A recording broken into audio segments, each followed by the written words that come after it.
Welcome everybody. Welcome to our first YouTube live event. Let's hope all the technology works, Campbell, and that people can see and hear us. Well, at least hear us. I mean, whether they see us, it's probably neither here nor there.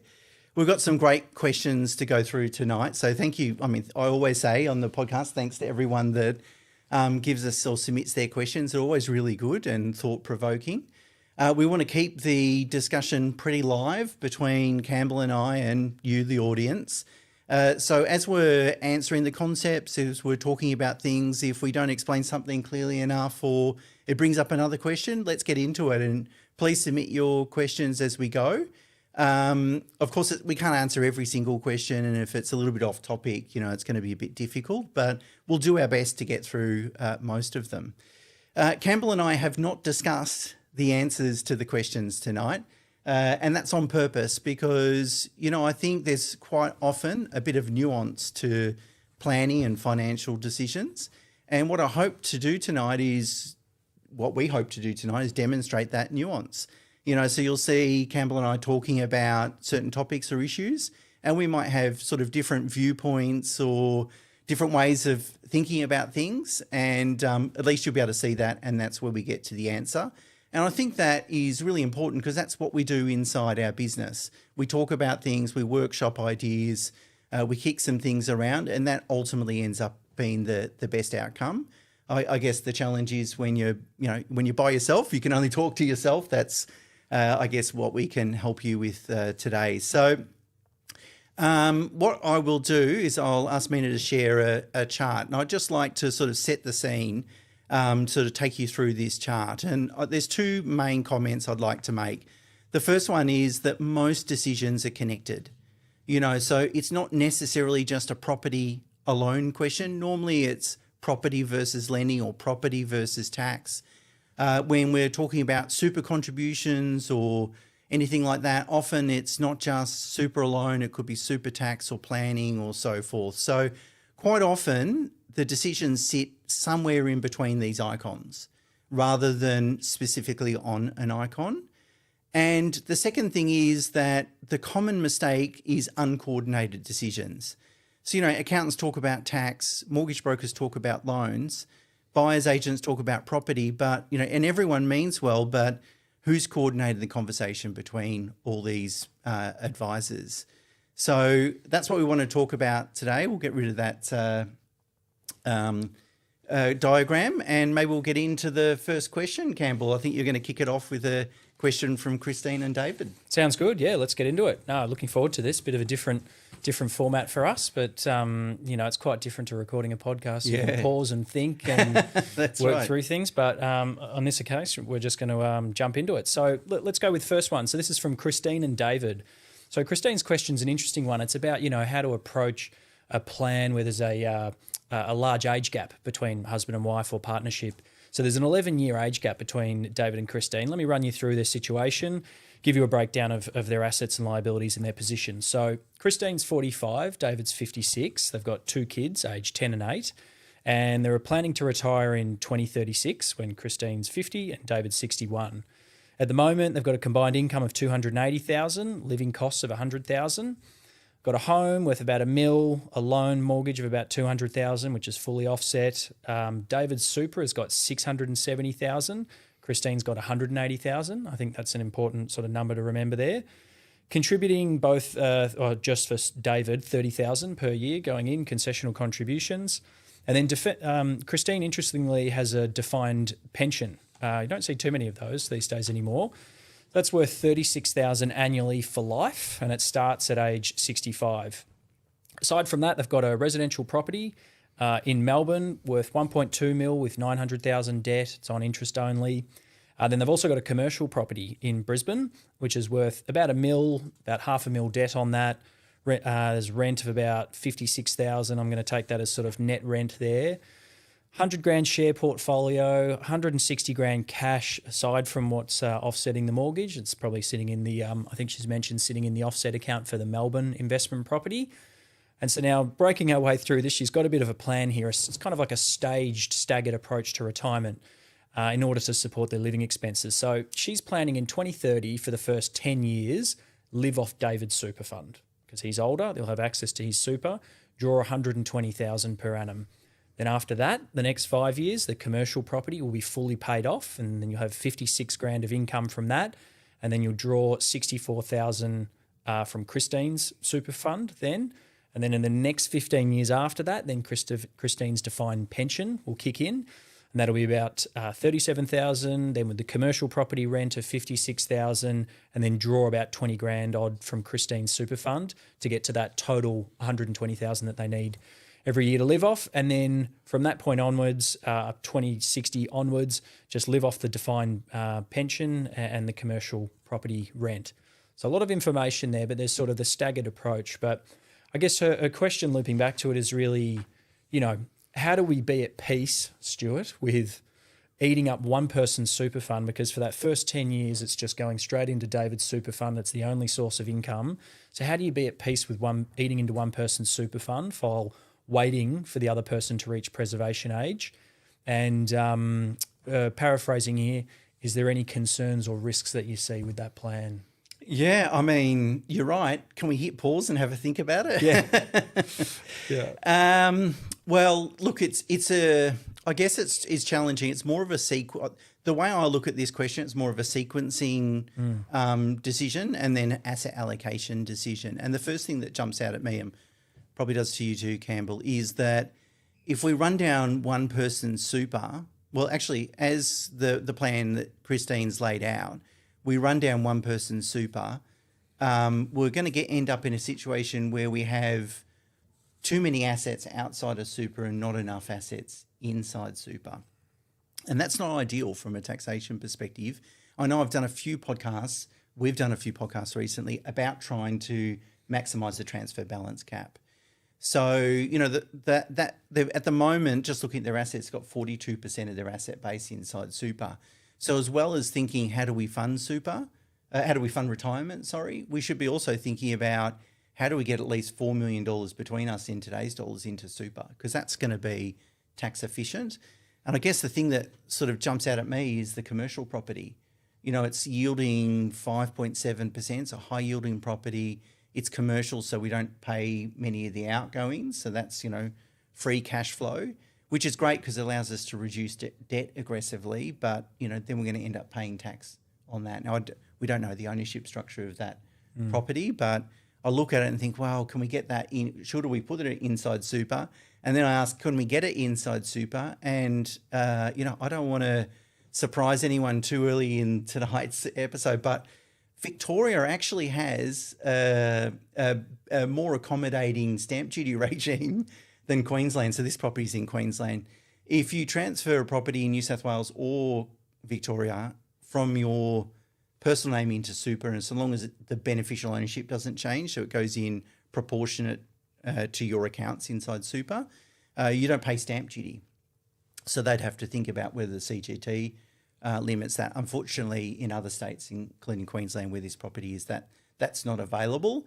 But we're not trying to pick holes in things. I think, it is what it is. There might have been other decisions that or considerations that went into that decision. But I would have preferred that to be inside super, because at least then you're going to get the income stream. You're not going to pay any tax. And if you're going to keep that investment, you're going to get 5.6 yield. How much growth are you going to get? You probably don't need much growth, probably just keep up with inflation, and that asset's probably doing enough in terms of contribution. Unfortunately, if it's outside super, maybe the income tax is going to eat into that. I guess I don't have too many concerns necessarily with the plan she's laid out, but I guess the key element here is, what are we going to do with that Melbourne investment property? We wouldn't want to sell it today you wouldn't want to sell property in Melbourne today, but potentially in 10 years' time, you could sell it and then replenish the super balances. I don't know. What are you thinking? Yeah, look, to answer Christine's question, I don't have any issues with drawing upon one super balance more than the other. I mean, I think super's super, for a husband and wife, it doesn't really matter. It's all about total super balance. So I don't particularly have any issues with that. I think more just the numbers around the first 10 years are probably the most concerning thing for me. So David's got 670,000 in super at the moment, 4 years until they plan to retire. Even if he puts 30 grand in per year, hopefully get some good returns. I don't know, we're talking maybe 800, 900,000 maybe in super by that point in time. going to draw 120,000 per annum for 10 years. It's kind of pushing it a bit. Yep. And the investment property looks like it's still negative cash flow. So that's not ideal. We tend to not want that. It's okay for a property portfolio not to be putting money in your pocket, but you don't want it taking money out of your pocket. It's not ideal. You only need sequence of returns in super to go against them. So we have a couple of bad years, and then the property has a couple of bad years in terms of cash flow. It can put a little bit of pressure on. I mean, I guess there's a little bit of buffer there. There's 160,000 in cash, which is in the offset account. I mean, that's just going to make it even more negative cash flow, that property. So it's not going to be a great feeling if you have to draw upon that. There's 100 grand in share portfolio. I guess you could draw upon that, but I don't know. I wouldn't feel, I mean, if we were working through this plan for a client, I really wouldn't feel overly comfortable. There's not a lot of wiggle room in it. I feel just that first 10 years in particular, I'd feel a bit uncomfortable around it. I'd want a bit more buffers. And, you know, we kind of build our plans with a lot of conservative assumptions in it, with some contingency in it. I'd be a little bit hesitant about this just because you really need, you know, the super funds to do very well and not have a big correction prior to retirement or straight in the immediate stage of retirement. So, yeah, it's a little bit tight for me in that first 10 years. They've got $2 million of net investment assets, I estimated. So, and they're going to retire in 3 or 4 years. So there's probably a plan here. Like there's probably an answer. And that's why I think it's probably more of an asset allocation question rather than a sequencing question. You know, I think maybe the asset allocation's probably too aggressive for their stage of life in terms of having a heavily geared investment property in Melbourne that's negatively cash flow.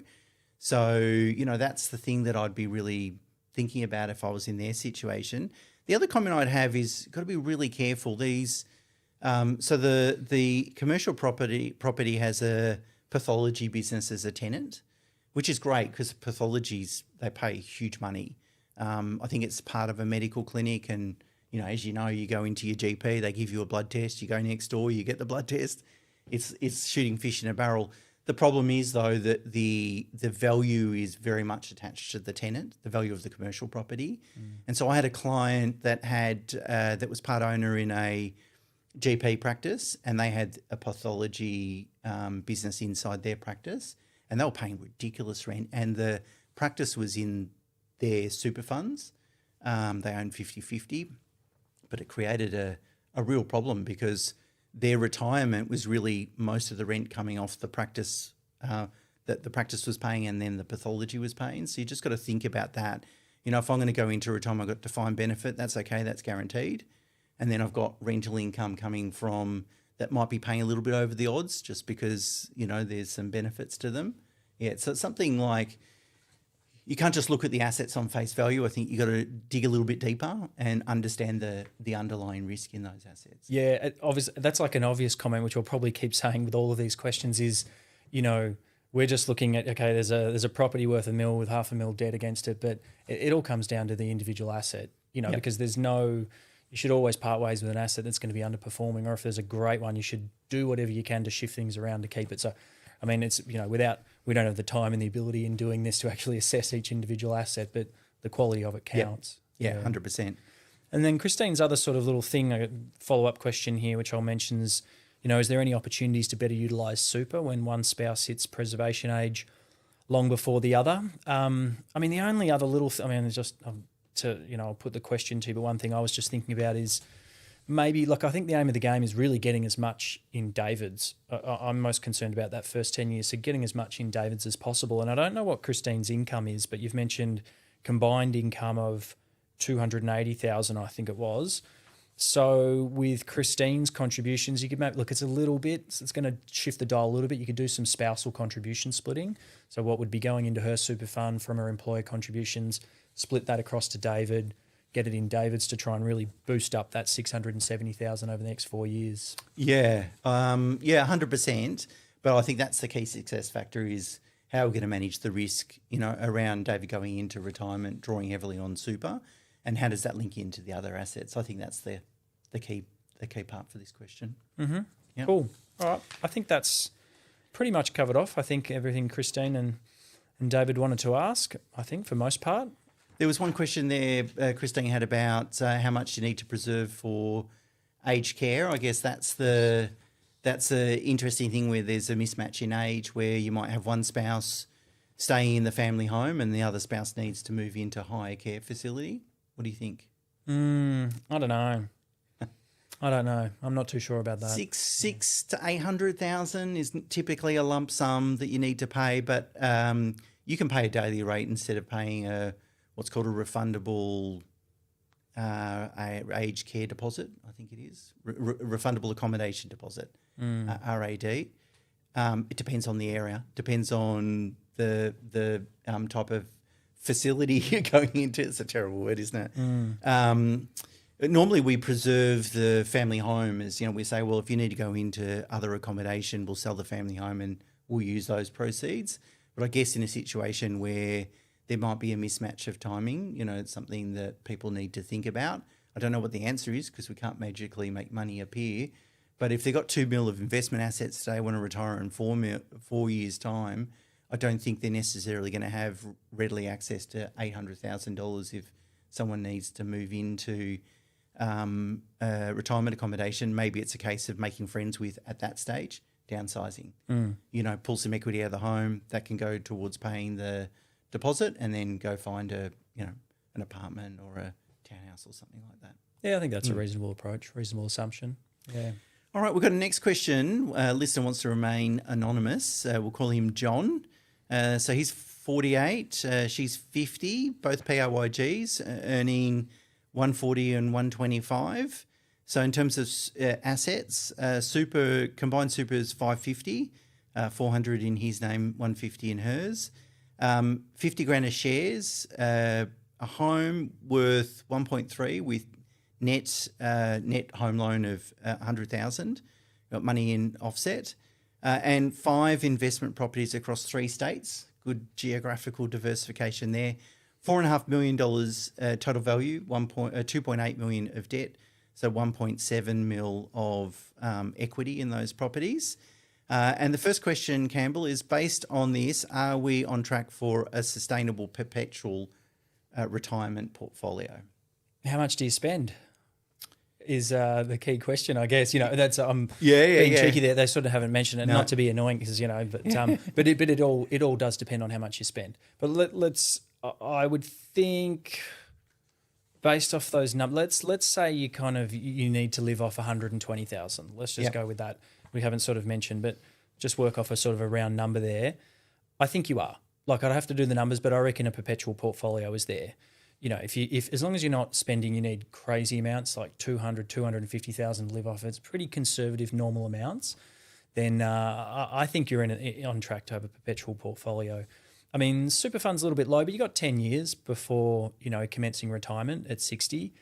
But there's good equity. If you look at I always think loan to value ratio, and I always talk with clients about, I think you want to get investment properties to cash flow neutral.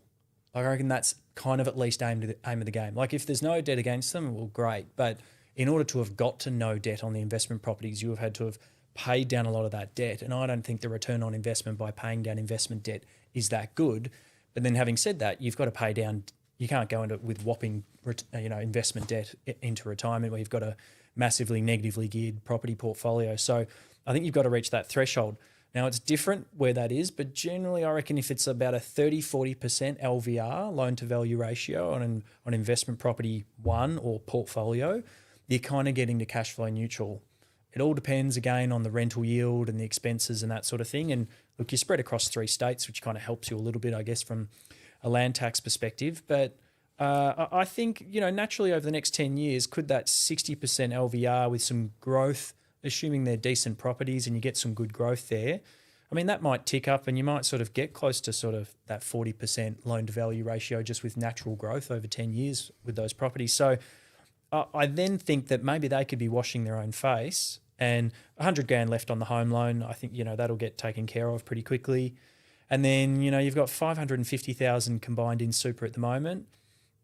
That'll build. I think, incomes are, 140, 120, a bit going into super, but you're both salary sacrificing. So, I mean, that'll turn into 1.5, 2 mil maybe in super.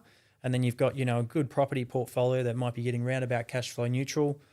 long-winded answer, me sort of breaking it down, I think, John, but I think it's looking pretty good. But it all comes back to that about how much do you need to live off. Yeah, we've got a couple of questions which I'll ask from listeners, but the way I do it, Campbell, as I say, let's be conservative. You've got $4.5 million in property. Let's say in 10 years' time that's worth 8, which is less than 7% growth, but let's be conservative. So you got 8 million, some selling costs, repay the debt, 2.8, and then allow for 1.5 million in CGT. That's assuming the discount is reduced to 30%, by the way, or 1/3, which I think is going to happen. Gives you about 3.6 in cash in your bank after tax. And then if super just conservatively goes from 550 to say 1.1 or something like that, that gives you $4.7 million in 10 years' time. In today's dollars, that's $3.5 million. In episode 314, I talked about a perpetual portfolio. It was about 2.7, I think, when I did those numbers. So looks like well on track to be in that situation. I'm not saying go and sell all the property in 10 years' time, by the way, and go all to cash. But, just rough numbers, that's how I like to look at it. So one of the questions, Campbell, is how do you deal with rising cost of living? Will super last as long as you think it will? Because I guess if people did the calculation 5 years ago before COVID, cost of living has changed a lot since then, right? So how do we deal with that risk?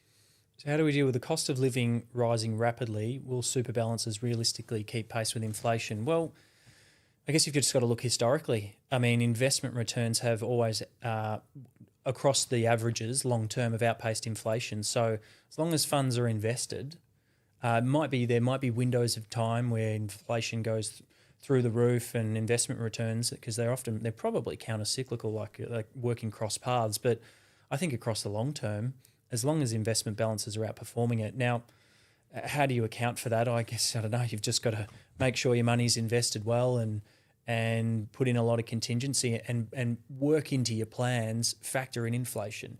Like when we're working on plans, obviously we build out sort of 30-year plans. We, apply, an indexation, inflation figure to, what people are going to spend. So, I mean, if you're spending $120,000 today, that's probably going to be $300,000 in 20 years' time, sort of thing. I'm making these numbers up. But so it's about thinking ahead about how much you're going to need. And I think just making sure it's invested well, because investment should outpace inflation across the long term. And that's been true, really. If you look at share markets and property markets over the last 5 or 6 years, they've certainly outpaced, except for Melbourne, of course. Well, even Melbourne's outpaced inflation only by 1% over a 15-year period. Big deal. But that's the thing. Can you earn a return in excess of inflation? That's got to be your benchmark. Can I earn 4 or 5% in excess of inflation? And if you're spending 4 or 5%, then you've got yourself a bit of a neutral portfolio. But it's challenging. Just be conservative, like you said, Campbell, with all the other assumptions. And some things are going to move in a positive direction, some are going to move in a negative.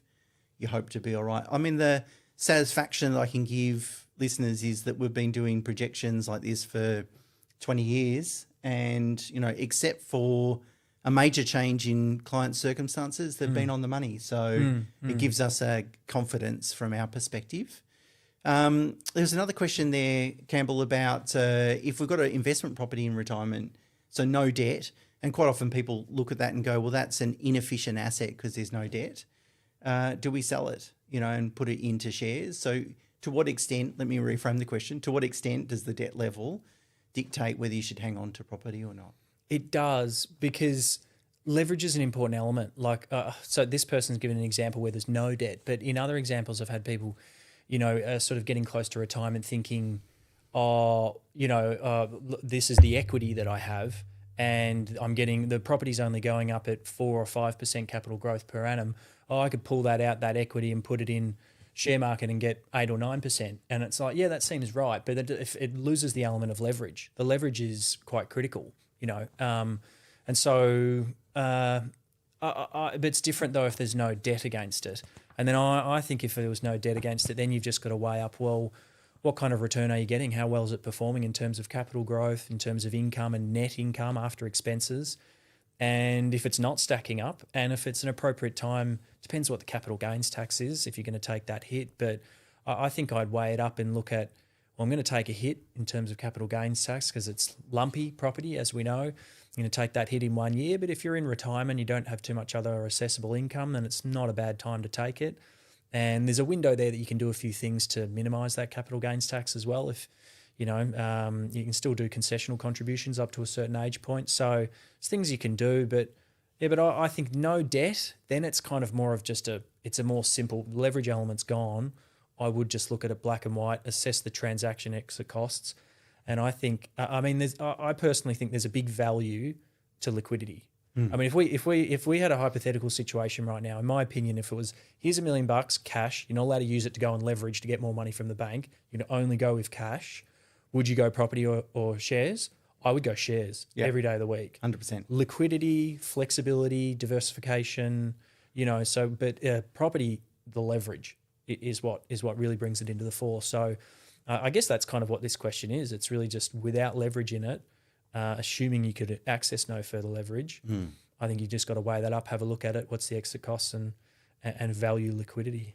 The only thing I'd add there is depending on market conditions. So if it was in Melbourne and I had to give it away for 1.5, and I thought it was really worth 2 in a good market, maybe I'd hang on to it for a couple of years. But I guess when we say sell, it's not sell tomorrow. It's strategically sell to maximise value. Just leading on from John's question, remember he's about 10 years away from retirement, still in a pretty good asset position. He's asking whether he should switch his loans to interest only or keep them P&I. Of course, if they switch to interest only, he's saying, well, potentially I've got some more cash flow to invest in other growth assets. Yeah, I would. So I think his question is the investment loans from P&I to interest only. Yes. Yes, I would. I mean, particularly whilst you've still got 100 grand left. I mean, I kind of think on the mortgage, that is, there's still 100 grand of non-deductible debt. There's not many instances where I think that if someone's got non-deductible debt, they should be paying principal down on the investment debt, deductible debt. There's not many instances really that I can think of. If you're going to pay down principal on something, you want to be paying down. Now, that's a perfect situation. Sometimes people are getting themselves in situations where they can't refinance, they can't go on interest only, they're kind of stuck in it. But if you do have that ability and you still maintain that flexibility from a broking perspective where you can, refinance and do these sorts of things, well, you've got 100 grand left of non-deductible debt. So I'd want to be paying down that principal over the investment debt. Yep. Yeah. Great. Yep. On to Tom, I think. On to Tom. Okay. Next one. So, Tom, give some great feedback about the podcast. So he says, my wife and I... Okay, bit of a question here about the current climate in the market. I'll sort of ask this first question. I'll go into his latter ones.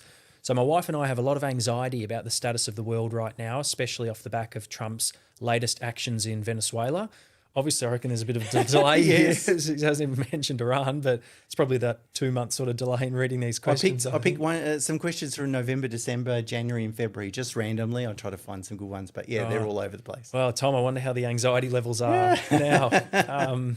So I know you take about 2 months to get to these questions and thought maybe you could comment on managing wealth and investments as we steer into some potentially difficult times, alongside your previously shared views about the market being at all-time highs. Personally, I know it's advised to not panic during the lows, but is now an exception. Well, we were talking about this today. There's always something that's going to cause volatility. Yeah. It's always something different, and it always feels different every single time, but the outcomes are the same. That we see volatility. Every year, almost without fail, there's a 10% decline, an intra-year decline. So, whilst you might end up in the positive for the calendar year, during the year you've experienced some sort of 10% decline. And there's a major correction every sort of 5 to 7 years. And that's just the price of admission. If you want to invest in growth assets, particularly shares, that's what you need to deal with. And in property, you can experience declines in property as well, maybe not as pronounced as they are in shares. And the downside with shares is they're liquid. Well, it's an upside, but from a behavioural finance perspective, I can turn around and sell or stop investing, even worse. And so no, I think everything, there's always something different. Like I said, GFC, COVID, a war. War's pretty common actually. I don't think that's like COVID or GFC. And it's just a behavioural finance issue, which I shouldn't underplay it. That's a major issue. I've got a podcast coming up at the start of next month to talk about that. In terms of like, I find that some clients, even people that are very successful investors, find it hard to transition to retirement because you go through a phase in life of save hard, invest aggressively, do all you can to get yourself in a financial position. At some point, you need to take a turn and say part of that strategy is spending that capital as well. So it's the same sort of thing. There's a lot of behavioural finance sort of stuff that goes on, but I think ignore it. What do you think, Campbell? Yeah, I agree. There's always things, not to underplay the severity of what's happening in the world at the moment, but there is always things like wars are not uncommon, and neither are tariff wars, trade wars, recession fears, shortages, supply chain issue thing. There is. I looked at a chart the other day where it's almost like just consistent, the things that have happened. Once you zoom out and take a long-term view, there has been so many of these things, and really investment markets have, there's short-term volatility, but they steer through, they find another way. It's all really small blips on the radar when you zoom out. And I think what's going on at the moment, it's concerning. The share market is always very forward-looking and it doesn't like uncertainty and that sort of thing, but I think it is exactly the time when you can't pull out, and it's almost the time that you want to the most. You're seeing your portfolio going down, there's fear, but that's actually the most important time. There's an interesting data that came out, I can't remember, it might have been Fidelity that's produced it. It shows that the best days on market, talking about the share market here, not so much property market, best days are always after the worst days. So it's, the people that pull out at the worst point, missing out on the best days, and then the impact of missing. There's I think it's on Fidelity on their website. It goes in, you can look at what's happened if I invested $10,000 and missed the 10 best days over the last sort of 30 years, and it shows you the impact on it. It's unbelievable, by just getting out of the market and missing those ones. So it's that old time in the market thing. Yep. And the way to think about it also is to what extent current known risks priced into markets. So you might go, well, markets have dropped 10%. And there's so much uncertainty, but sometimes all the uncertainty is priced in too. I'm not suggesting is right now, but sometimes it's not just about that. And then the second thing to think about is, well, if I was happy to invest 3 months ago at this level, then I've got to be happy to buy on discount. I'm getting a 10% discount. And it's not about timing the market. It's about consistency. So investing regularly and invest and holding those investments for the very long term, that's the key success factor here. So whether you increase your investments during time like this, I mean, it'll probably work out well. Evidence tells us it'll probably work out well, but that's not a key success factor. It's just staying invested.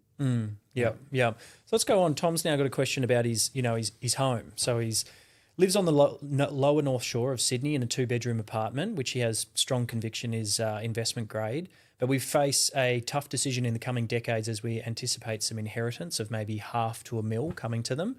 So he mentions they love living where they are, the quality of the apartment, but they know to upgrade their home to buy something that's more of a forever home, they would have to sell. Knowing Sydney prices and their particular borrowing capacity, they'd need to sell. And estimated value of sort of 1.6 with 600,000 equity. So I think what Tom's saying here is the sale would leave him with then a budget of about 2.7 mil to go on upgrade, and that would involve having to sell the home. And so interested to hear how you balance the nuance of buying the forever home with these concerns of parting ways with a great asset and fighting against the crazy prices in Sydney and falling short of a budget that would get you a great asset where you want to live. Do we run the gauntlet of trying to keep the quality of asset we have, but upgrade size for a 2.6-ish or look at something else? He's also suggested maybe we could rent vest, but he's sort of to himself, he's mentioned that doesn't really keep our current assets and we aren't utilising the inheritance. So I think really the key question is about that, weighing up, do you sell the home and upgrade it, put a lot into it, particularly with sort of crazy prices in Sydney in the property market? Sometimes how a particular decision will play out isn't always clear, but the right decision is clear, right? So by that I mean is quite often I found personally in my life and also advising clients is that the best decision is the decision that's going to maximize your long-term wealth. So Tom needs to ask himself, what decision can I make? So in 10 or 20 years time, I look back at my decision in 2026 and go, that I nailed that one, it killed. And I reckon there's probably less than a handful of decisions we make during our life that are those sorts of decisions, that I bought a property in the middle of the GFC, and I know that turned out to be an excellent decision. Now I didn't try and time the market. In fact, I went to the auction. I didn't think I was even in the price. I was lucky, but I think there's just those handful of decisions. So that's the right decision. But how will it play out for him? It's probably difficult for Tom to see, and it's probably difficult for us to see. To what extent does buying a really great family home help him fund retirement? Well, we could talk about some theoretical ways that could work, but will it work in Tom's situation? I don't know. But the decision he makes today that's going to put him in a great financial position 10, 20 years, I can't help but think that's going to move him forward. So I wouldn't look at it as I'm giving up an investment grade property, and then I'm going somewhere else. The way I would look at it is to say, I've got this equity in this investment grade property, and as long as I take that equity and put it in as good a property or better, and arguably, hopefully what we're doing is upgrading in quality as well, then all I'm doing is moving that equity over there. And arguably, I've got greater leverage, and arguably I should, over longer term, earn a superior compounding capital growth rate as well. And I can't help but feel those two things together are going to put him in a great position. And like I said, sometimes it's really difficult to see how it plays out, but I've seen many circumstances where people make a decision like this, and 7 years later, they've got another decision ahead of them that they can upgrade again and buy a home that they never thought they'd be able to afford. Or they get into an area and then 10 years later go, we could never buy in this area today. If we didn't do it back in 2026, we couldn't do it now, we would have missed the boat. I've seen it many times. So I think it's really just about quality. And it goes against what we talk about, Campbell, which is have a plan, have a clear strategy. So I still think that's important. What I'm saying is sometimes in some situations, particularly for younger people, because they've got a lot of runway ahead of them, sometimes you don't necessarily need to know the strategy perfectly. You just need to make a really good long-term decision today. What do you think? Yeah, it's funny that, it kind of goes against financial planning in some ways, not knowing exactly when it's going. But I agree. I think reading between the lines for Tom, I think I'd do it. Upgrade, because property is an unfair asset class in the way that you can typically, as long as you buy right and you do it correctly, but typically the higher up you go, the better the quality and therefore better performance you're going to get from it. And, it was interesting. We were working through that strategy with a client recently. Well, not quite a strategy, but clients of ours were looking to upgrade their home, and they were already in a great home, but they just decided with expanding family they wanted something bigger, and they were thinking, should we do it? They've just paid off their mortgage, then they're gonna have to take on more non-deductible debt. And I think also as well with these decisions, at least you go into it eyes wide open, knowing, and at least we kind of mapped it out for them and said, okay, if you go and buy that, they were looking at a 5 mil property initially. They didn't end up getting it, and they bought something for sort of 3.5, but which was still an upgrade. But even with the 5 mil, I think there's got to be a value put on lifestyle and personal, I think that you get to live in that place, and, your kids are in there. And as long as I said to them, it might be likely based off my projections that I think you're probably going to need to sell that when you're about 75. And then by that stage, the kids are probably gone. And as long as you go in eyes wide open to that decision, knowing, and then once they sell it, downsize, flying, no problems, top up super, all good from that perspective. So as long as you go in knowing that and you get a good sort of 40 years old of living in that great asset, I think that's fine. So, and I think also, Tom, I don't know if it was me, you could live your life wondering and regretting, perhaps, I feel, in a way. I think it's something that you want to do, and sometimes you've just got to stretch a little bit. And then I kind of think, what's the absolute worst that could happen? Maybe then you get to the point when you're in sort of mid-retirement and you're sort of forced into selling it and downsize. Well, maybe that's not the worst thing at all. But I think by that point, you're probably going to be put in a better position. Yeah, I agree. I totally 100% don't underestimate the lifestyle benefits, and we've seen a lot of clients implement that strategy, notwithstanding it's helped them financially, but it's certainly moved the dial from a lifestyle perspective, which, it can't be underrated. It's not, building wealth's a journey, it's not a destination, and you want to try, we don't know how long we're going to be around, we're trying to enjoy both. That is saving and investing, and then enjoying some benefits today. Yep. We've got a few questions there coming through, so thanks very much. I mean, we apologise if we can't get to them all, of course. I think we've got a couple of questions around CGT and the potential changes, Campbell. And before we get into Kelly's question, maybe what do you think about that? What do you expect the government to do on budget night? Yeah. Well, I guess the mail that we're getting, and this is, it's widely sort of covered in some in the news, but the mail that we're getting and we suspect is going to happen is a reduction to the CGT discount, and we think it's a third or 30% or 33%, so it's going to change to a third reduction.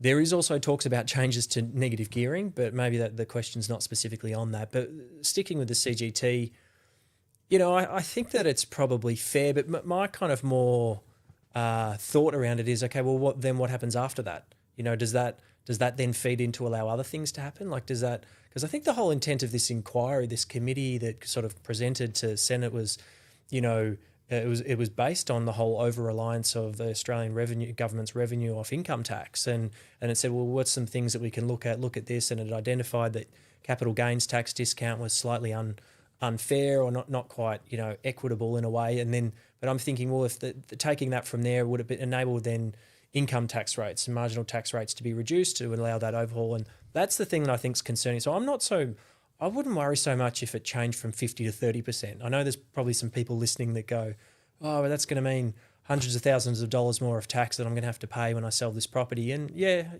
it is.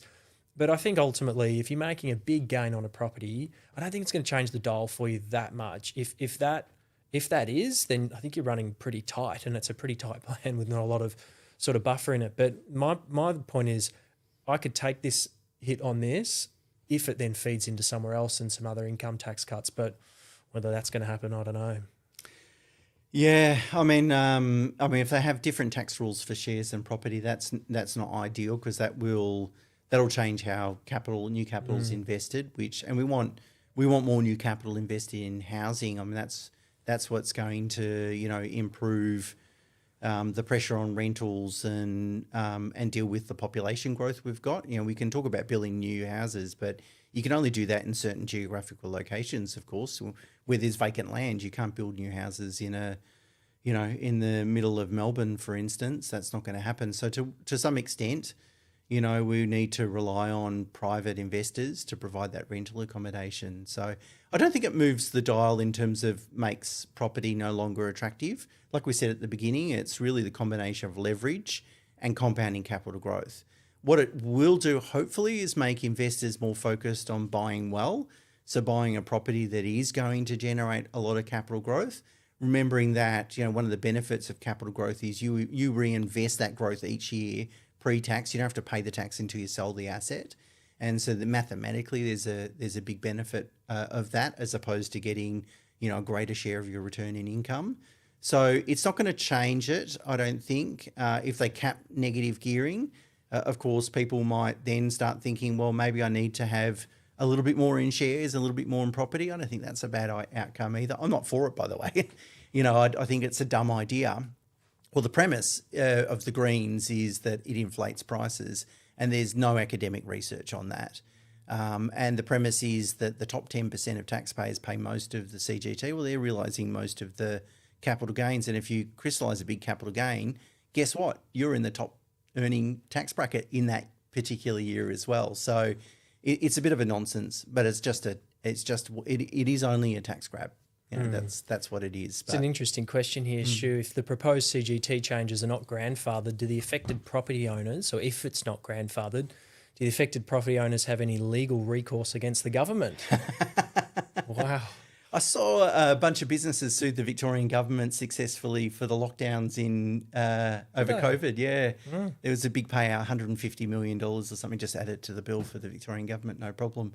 I don't think there's any recourse for that. Just on the non-grandfathering thing, it makes sense from a political policy standpoint. So, the Greens are about trying to make it a bit fairer for younger people to get into the property market.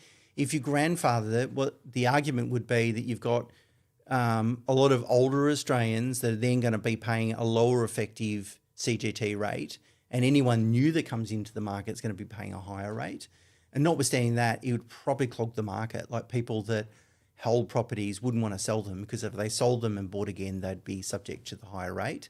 I'm, again, not defending it, but you can see the thought process behind not grandfathering, which is unusual. When they change tax, usually they do grandfather. So I can kind of understand. I would not be surprised at all if it's not grandfathered. Mm-hmm. Yep. We're getting lots of questions here. Should I do one more of them? Throw it to you. So this is an interesting one. To reduce the CGT on a property in one spouse's name, could you transfer 50% to the other spouse in one financial year and then sell in the next? Is there the arrangements? I think there used to be an arrangement where, what's it called, the love and affection rule for husband and partnership, where they could, if you'd lived in it? Yeah, that's in Victoria, but it doesn't really apply to investment properties anymore. They sort of closed that loophole. Yeah. I guess you could partially sell an investment property to crystallise the gain. So you could, I mean, to use that listener's question, maybe you could say, I'll sell 20% each year over the next 5 years. For instance, and then gradually, shift that grain over many financial years rather than having one financial year. But you're going to pay stamp duty every time you do the transfer. That's not ideal. And the most you can save, I think, is about $30,000. So that is the difference between paying tax on the first 190 and then paying the full 47%. So there's a lot of other things we want to think about when we're selling property apart from tax. What market are we selling in? Is it a buoyant market? What does our property look like? Does our property need any capital improvements over the next period of time? Is it easy to move the tenants on? That's difficult these days with tenancy laws. There's a lot of moving parts. And then what else I'm going to do with the money? What's the opportunity cost? Do I have another home for it? Am I looking to do something with it even from a lifestyle perspective? So tax is only one of many considerations that we tend to think about. And you can have a perfect tax strategy, but if you then go and implement it in the market, the wrong market, whatever you thought you were going to save on tax, you've lost in terms of net sale proceeds. So you can't be too focused on tax. But we've never done something like that. I can't remember anything off the top of my head. Normally stamp duty is the cost prohibitive aspect of that. Yeah.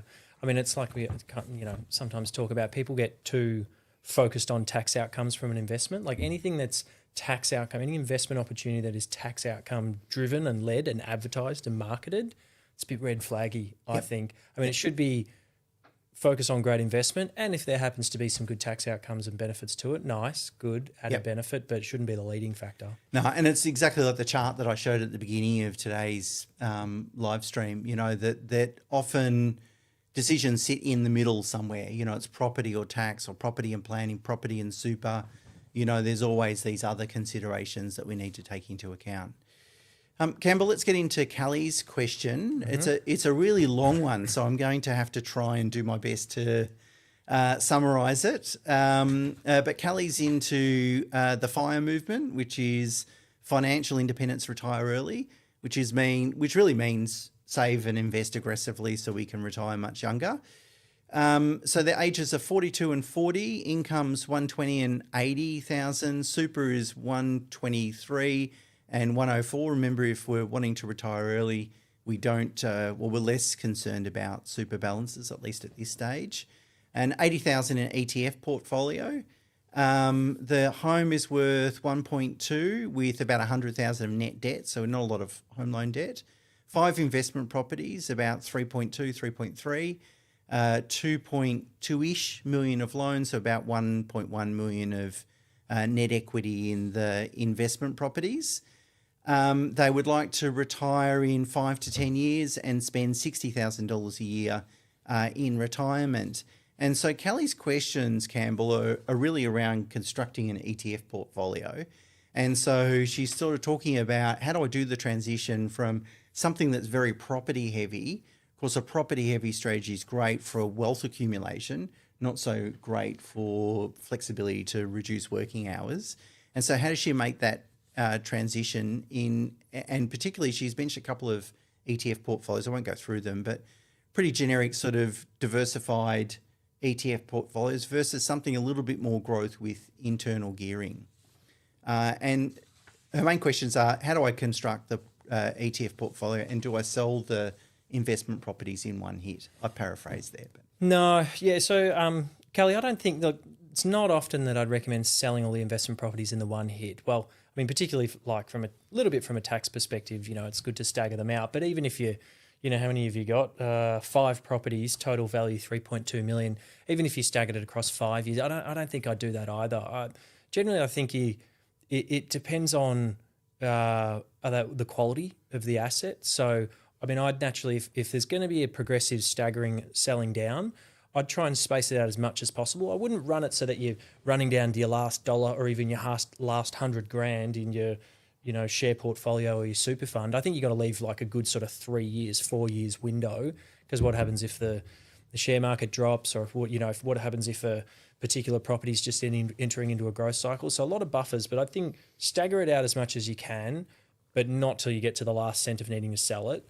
I'd generally look at selling worst property first, keep a long one for longest. And I think with 5, I'd think that you should be able to hold. And so it's a progressive staging. It's sort of selling, paying down debt and improving liquidity. And each time you're doing that, and it should be, I'd guess by the end of it, you might have 1 or 2 sort of debt-free, and you might not even want to get it completely to debt-free. I probably wouldn't, but you're just getting it to a point where if I could get it to the point where I've got really good liquidity in selling a couple of properties staggered over time, and then you're getting the remaining ones that are best quality ones, and there's enough debt on them so that they're about cash flow neutral, and you can just hold them and they'll continue to grow, and you feel as though they're good quality assets, and then you've got plenty of liquidity around it. I think that'd be the best arrangement, but I wouldn't just go hard all at once. And I think you've got to think about property market cycles as well. I don't know where these are staggered across different states and that sort of thing, but what happens if you time that wrong, if you do all of the ones in the one state at the wrong time, and that state enters into a growth cycle. So no, I'd take your time with it, stagger it out. Don't leave yourself running down to your last dollar, but I'd try and space it if you think they're good assets. Yeah, I think so too. I'd actually, if she's 5 to 10 years away from retirement, I might even think about, it depends on the situation, but not even selling anything until the first year of retirement. Yeah, sure. No, totally. Yeah. I agree. Yeah, I was thinking in retirement. Yeah.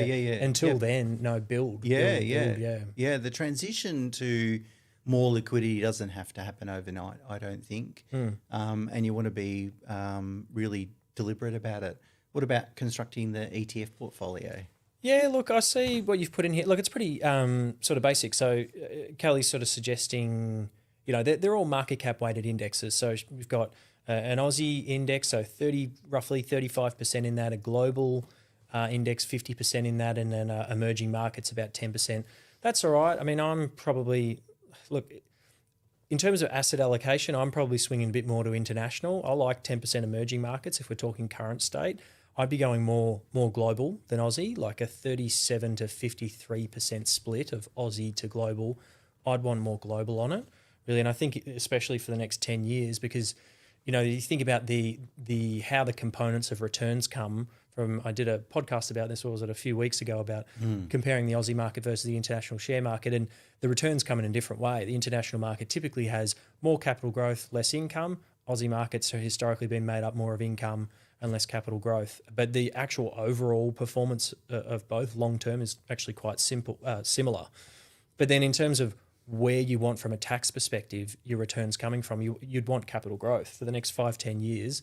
So I think that's where you focus on. And going abroad, there's more diversification as well, and I think possibly a little bit of a better outlook as well. So maybe a bit more of an uptick of that. But then in terms of your underlying holdings here, it'll work, but they're all market cap weighted indexes. So that's what that means, market cap weighted indexes. That's traditional indexes. So S&P 500, the ASX 200, it's like that. So it's the holdings are a portion based off the market capitalization, the size of each of the companies within the index. So we've been talking for a while about how we've got some concerns with that, particularly in the US and then in Australia also somewhat as well, whereby it's becoming a real concentration risk. Think of the Magnificent Seven in the US and that sort of thing. So there's in certain market conditions, a market cap weighted index is great, and if the conditions are right for that, you can just let it run because they're the cheapest as well. If you talk about fees, Vanguard, things like this, they're the cheapest indexes to hold from a fees perspective, and they're quite simple, but I don't know. I think in this current market conditions, I'd be putting some other things into it. And I won't sort of go into detail about perhaps at the moment. But then she's also recommended sort of another bit of a breakdown, which then just includes some gearing. So there's some internally geared ETFs. I really like these. I mean, I'm a fan. You know, people need to be aware of what's happening with them, but they kind of have they range in internal gearing from maybe 40 to 60% typically. And as you can imagine, just with a gearing element, it just amplifies or exponentially shows out the returns on the upside and the downside. So you just need to be aware of that. But I like it if you're a long-term investor, I don't think there's anything wrong as long as you understand what you're getting into, doing an internally geared ETF, because the maths is that the share market goes up more than it goes down over long term. And so if you add gearing into it, it just amplifies the returns. But you need to be able to stomach it. And particularly at the moment, it'd be pretty concerning. I had a look. I've got a couple of geared ETFs in my portfolio and they're getting smashed around at the moment. But as long as you can stomach that and you're in it for the long term, they should mathematically and have, in theory, perform very well. So that's what I think about gearing. What was the other question? Was it another question? No, that's really good. I might have a shameless plug for my new book, Wealth by Design. I talk about a value-aware asset allocation approach. So in terms of constructing an ETF portfolio, so there's sort of three components that are going to drive return when you construct a ETF portfolio. The first one is the quality of the underlying index. So by that, I mean, is it a geographical market index in terms of let's invest in Europe? And then what sort of methodology are we using? Are we using market cap indexing? Are we using fundamental, dimensional, quality? At the end of the day, the index we use, we should be happy to own for the rest of our life. That's the test. That's kind of, I mentioned in a recent podcast, the forever test. Don't go for an index so you go, well, I'll hold it for now. Like I'll try and take a position on the oil price or the gold price. I'll hold it for a little bit of time. It might work and that's great, but that's going to be probably due to luck more than anything else. So the quality of index, the second component is the price paid. So at what cost am I buying that index? If I'm getting into an S&P 500 index, I'm paying 23, 24, 25 times earnings. That chances are my future returns aren't going to be great. But if I'm buying an emerging market index at 12 or 13 times earnings, and these are real examples, then probability is my return will be good because your return's going to be made up of your income, which obviously dividends, the repricing effect, which is the mean reversion effect. If I'm buying something at 12 times and its intrinsic value is 18 times, I'm going to get a massive capital uplift. And then just the general underlying growth, the economic growth in that index and the companies and the productive value. And that really goes to earnings growth, very strong earnings growth in the US, pretty ordinary earnings growth in Australia. That's why you hate the Australian market, Campbell. Mm-hmm. And then the third element is time in the market. So buy a really good quality index, buy it cheaply and hold it forever. That's how you construct an ETF portfolio.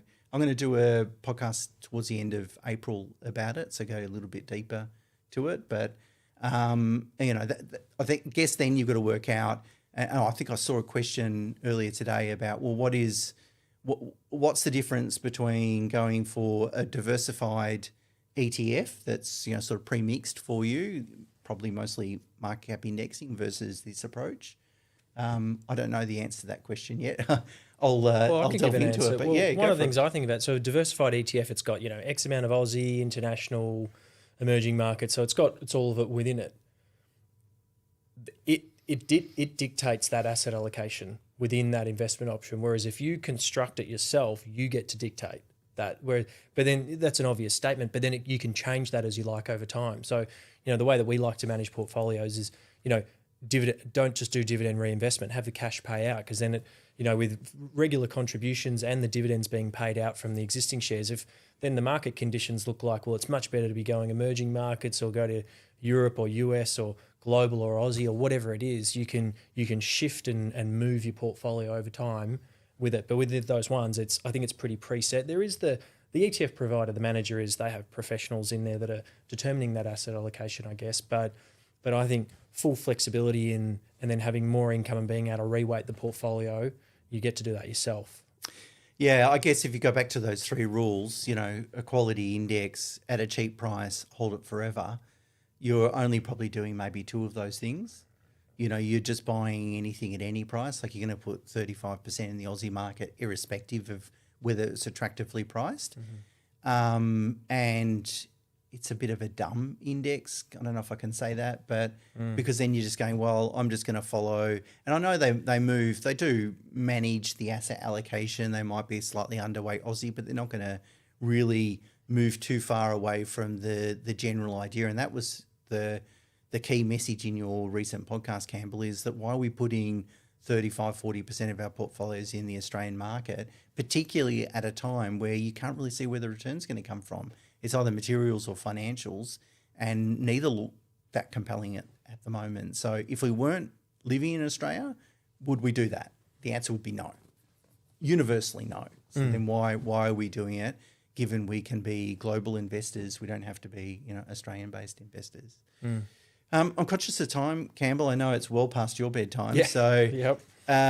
There's one question, or maybe we'll take a couple, I'm not sure, but pros and cons of selling an investment property to debt recycle. So what I take that to mean is sell some investment properties to reduce my home loan. I've seen some clients do this. They might liquidate their full investment property portfolio, particularly if they've made a significant upgrade in the family home. So you can think about something like $1 million or $2 million worth of non-tax deductible debt. Why don't we sell some investments, clear that debt, kind of start again? What do you think?